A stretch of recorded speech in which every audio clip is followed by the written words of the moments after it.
Hi guys, welcome back to my channel. We have a lot to catch up on. As you know, I do share aspects of my life on social media. I mean, it's kind of my job to. There is so much behind the scenes that I obviously choose not to share. And the past year, a lot has gone on. And if you've been following up with my socials, you will know that I announced last week that I finally got my US visa approved. My work visa, and I will be going out there to New York City, Manhattan. And I'm super excited. I still obviously have my business here in the UK, all my friends here in the UK, all my family here in the UK. So the ideal situation is obviously I'll be back and forth. I do have my little fur children, a little more complex with them. I think it's very easy to take cats out there in terms of you can find flights that do that. It's quite hard to bring them back, apparently, so I've heard. But the ideal situation, as I said, is going to be traveling a bit back and forth, but I am going to be apartment hunting in Manhattan as soon as stuff comes up online that I start to kind of think hits the spot for me. And that's really exciting. But there was a whole lead up last year that led me to this point. And I don't even know where to start, but I wanted to kind of make a YouTube about it because there's lots of important messages in this, guys. You can learn from my mistakes. If we rewind to this time last year, what are we, May? This time last year, I did feel I was happy, I was content, right? I love my job, that always kept me going. I'm fortunate enough to be able to, you know, visit nice places. So I'd actually just come back from New York for a birthday trip, just a casual birthday trip with my friend.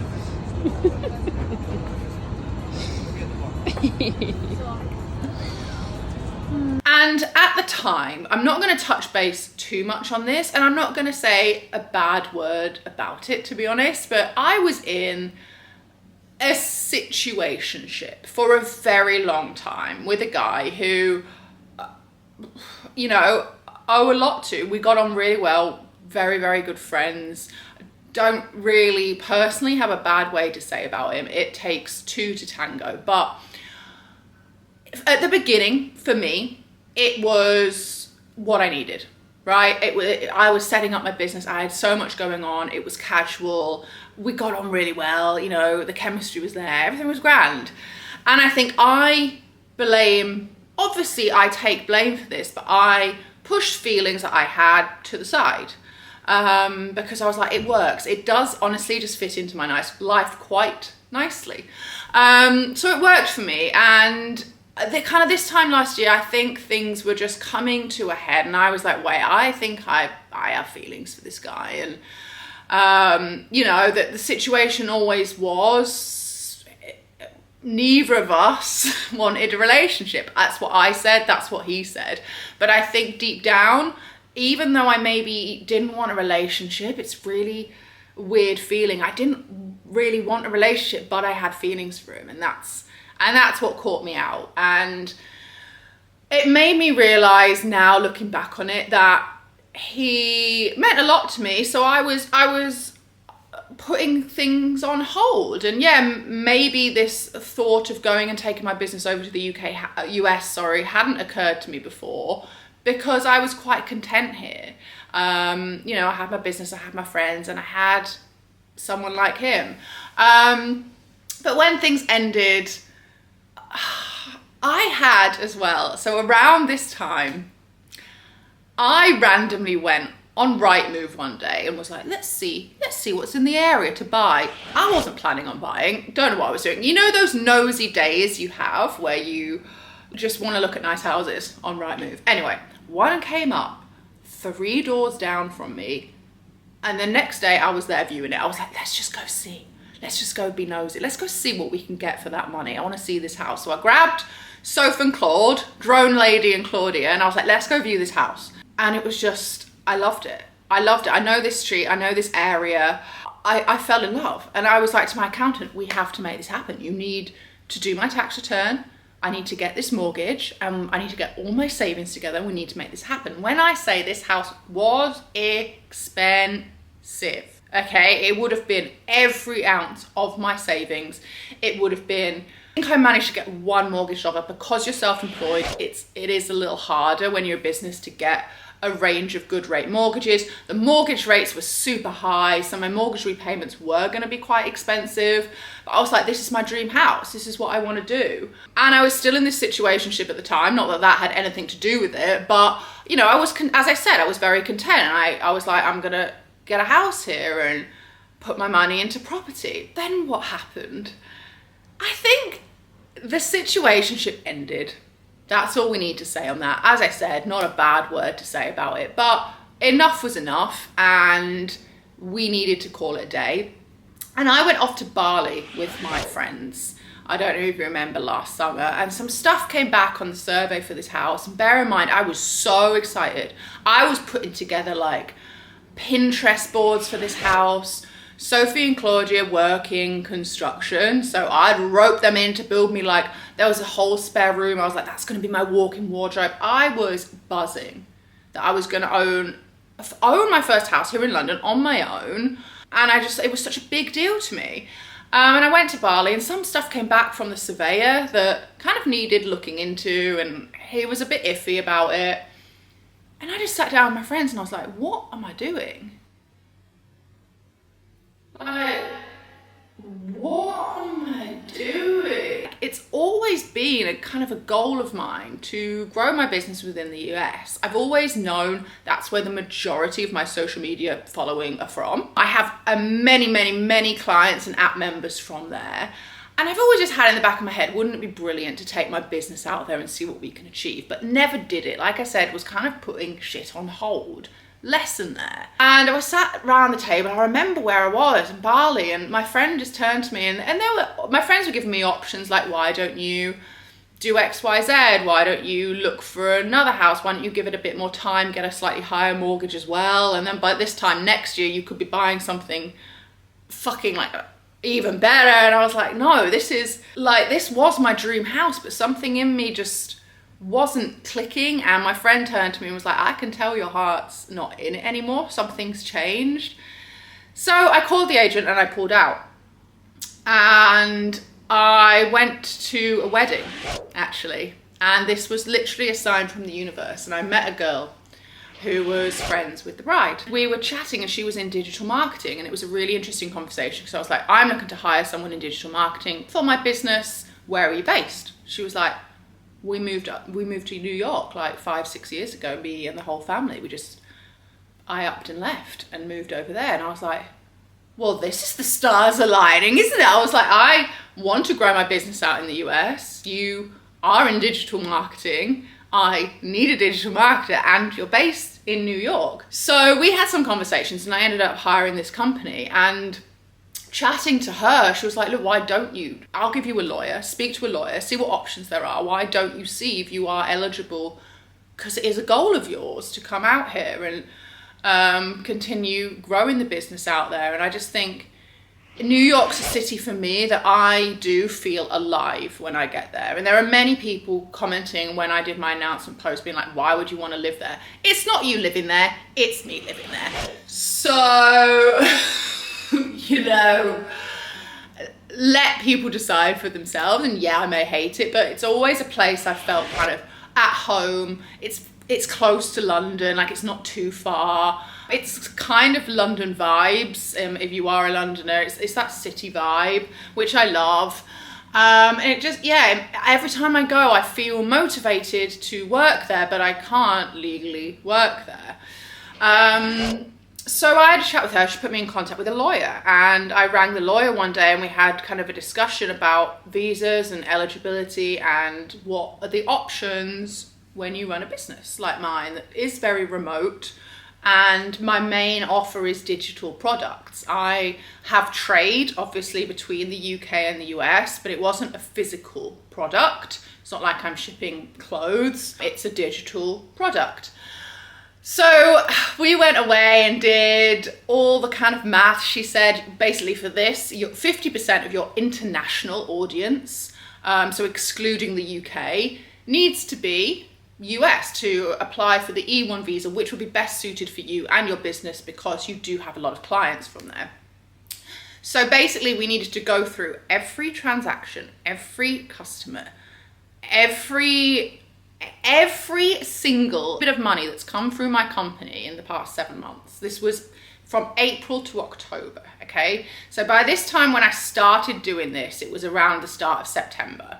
By the time we finished it, it was the end of October. So we had a big bulk of like spreadsheets, and my assistant Anita was amazing in this time because as you know, I've got different elements to my business, and it was kind of segregating those, getting the figures, working out the percentages, and we did hit every single eligibility point that we needed to hit, which is amazing. And to be able to say that for my little baby business, it was kind of a moment in my life where I felt really proud. I was like, as if I have so many clients in another country. Like, I know it might be a small thing to some, but for me, I was like, this is such a big deal, and let's fucking do this. And if you remember, by this point, it was kind of like November that I submitted everything to the lawyer. So it's a long process. By the time you gather everything together, all your spreadsheets, all your evidence, it's a couple of months. By this time, it took us to November, and I was actually out in America on this road trip with my friend when we did kind of the Louisiana, Tennessee road trip. And that was the day I remember in the hotel room, Jess went off to a museum, and I was like, I have to submit this stuff to the lawyer. And it was like pressing that send button. That was my entire business. I had to write a business plan, I had to write a CV, so many documents were filled in, and pressing that send button, I was like, fuck, this is real now. So that all went off, and then it was just fucking waiting. And let me tell you, 2,000 years later. It was a struggle. And I know it seems like not that big a deal, but when you suddenly make a decision like this, my whole life, from what I knew, had kind of been turned upside down. I was about to start this whole new life, and I was waiting for someone to decide my future. I was so excited by the thought, and I was so ambitious by this thought, that I was like, this all comes down to the US Embassy saying yes or no to me. And yes, I hit the criteria, but am I a multi-billion-dollar company that's bringing them in millions and millions and millions a year into the US? No. So I am a small business, and as much as I hit the eligibility, it was extremely, extremely nerve-wracking, because I had gone through a bit of heartbreak. Let's be honest. I was heartbroken from losing someone who was in my life a lot over the past 3 years, and that for good reason, coming to an end. I had found my dream home and thought it was what I wanted, and it's always been drilled into me that's kind of what I want, and that rent prices are ridiculous, you should buy and invest. And then I'd pulled out of like my dream home. I was making a decision that was potentially going to leave me from everyone I knew. I have such a good friendship group here in London. I was getting very, very claustrophobic. It was winter, and in this flat, I'm sure people know that when they run their own business, if you live in a flat, you live and work in this space. So my living room is where I live, it's where I work, it's where I do all my work, but it's also where I switch off. So it was becoming very claustrophobic here. And all I wanted was to know what my future was holding. So again, might not be a big deal to some, but for me, I was very unhappy. I was nervous, I was scared, I was, like I said, a little bit wounded at the end of last year from everything that happened. And I wasn't happy. And I actually started therapy because I just felt very lost. Nothing by this point to do with the situation or him. By this point, completely moved on, absolutely fine, happy for him in his new ventures. But the fact that I was then waiting on this huge kind of life change made me feel really stuck. So I started therapy, and I basically walked in, I was like, I don't know what's wrong with me. Like, I am one of those people that I don't like as much as I rant and I moan, I don't like complaining because there's always someone worse off than you. But I was like, I'm not happy. And I remember just sitting in my house in tears and being like, what the fuck is wrong with me? I couldn't put my finger on it, but I think it had just been so much change for me and so much about to change. And as I said, my future laying in someone else's hands, that I honestly, like, looking back to how dark I felt in that time, the start of this year, I just wasn't happy. So I started therapy there. Oh, slightly before this as well, the psychic. I don't know if you remember me putting on my social media that I went to the psychic, and as soon as she walked in, for those that don't know, I lost my Grammy in lockdown in not a very nice way. It was very hard for the family. But as soon as I walked into this psychic, she said, "You're thinking of moving abroad and your Grammy's in the room." And she said she's very, very proud of you. And I just burst out crying because Grammy was always such a proud lady. And she always said to me, you're not made for just settling down with anyone. Like, I think she always had that belief in me, or saw something in me that others maybe didn't, that I wasn't like just gonna settle down and have kids and have that life that everyone else in my family is now kind of having, and they've got their family unit and they've got their house, and it's amazing to see. But I think she always knew that wasn't very me. So as soon as the psychic said that, I was like, fuck.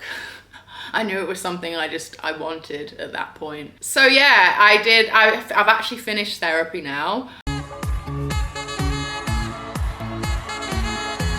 I'm feeling obviously a lot better because a lot of decisions have been made about my future, which laid in the hands of the American embassy. And thank God they saw potential in my little business. And so the timeline now is just to find somewhere to live. I'd ideally love to keep this house here to be able to travel back and forth. I rent here. I'll be renting in New York. I am honestly at that point in my life where it's like, I understand it's going to be a lot of money. It's probably a lot of people are going to be like, you're wasting your fucking money spending all that on rent in Manhattan, in the good areas.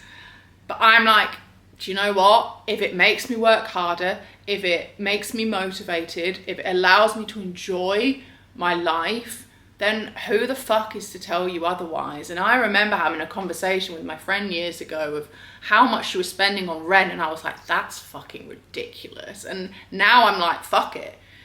Honestly, I'm not fuck it, but I'm just like, who says you have to put all your money into buying somewhere? And I just want a year of just really feeling happy, and I want to get settled, and I'd ideally like somewhere, like I said, to travel back to. So I have 3 brokers, I think, helping me look.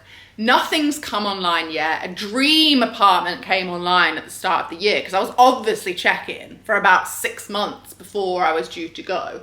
And this dream one came on, and as soon as my visa came through, I emailed the agent. It was on the market for 5 months. Yeah, I think like 4 or 5 months. And the day my visa came, I emailed the agent and I was like, can you tell me more about this flat, please? And fucking said, someone signed for it today. Yeah. So that was sod's law, and nothing now compares to that. So my specifications, my checklist, it has to have a doorman, right? I want to be in like Tribeca, Soho, West Village, Chelsea area. That's where I like. Checklist. Doorman, right? Pet friendly, high floors, because I want a view. I ain't waking up every morning in Manhattan and looking at someone's brick wall. No. Give me that view, honey. Give me that skyline. Aesthetically pleasing. I film a lot. I work in my house. I want it to look nice, you know? Nice open plan kitchen, bright, floor to ceiling windows. That would be a fucking treat. Walk-in wardrobe, which are very actually popular in Manhattan. So I want a walk-in wardrobe. I'd like a gym in the building. Has to be wooden floors. These cats cannot be near any carpet. They've destroyed the carpet in this flat. Has to be like wooden floors. A nice little balcony would be nice. And a nice street. You know, I'm not asking too much, guys. I'm not asking too much. But I've got the luxury of time. There's no rush to go. I'd like to be there for summer. The rent there, we're talking 10 times more than the fucking UK. I'm not just gonna pay that for something that's so-so. I'm gonna wait, I'm gonna see, and I'm gonna hopefully get something that I love. But the moral of this story, guys, that I've been harping on about, don't put your life on hold for anyone. And if someone says they don't want a relationship, they just don't want a relationship with you. And it's a tough fucking pill to swallow. But that is the main lesson I learned last year. Second main lesson is other people's standards and the way they live their life and what they value doesn't necessarily mean that has to be how you live your life and what you value. You have to do what makes you happy. You can't, and it might take you, like it's taken me till kind of 35 years old to realize all this, but you can literally achieve amazing shit if you put your mind to it and stop listening to what other people say. And this is another reason why I do like the US. You have people in the US, people in New York especially, have a very go-getter attitude. You pitch an idea, they're like, let's make it happen. The UK, I really started to realize, I love us. I love our sarcasm. I love how we are. But it's quite a negative mindset, and people will be like, is that safe? Or shouldn't you do this? Like, are you sure you can afford it? Like getting a house, and that's gonna be all your savings. They're very like, what if this happens? That's our attitude, and it is. And I guess it's to be safe, but I don't have that attitude. I have that attitude of, fuck it.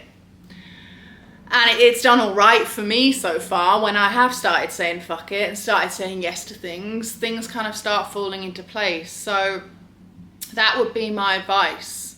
And I just wanted to do this YouTube as a little catch up and a little, a little more insight into what's been going on. So I can't wait to take you along. If I do go out there house hunting or viewing flats, I'm going to take you along with me.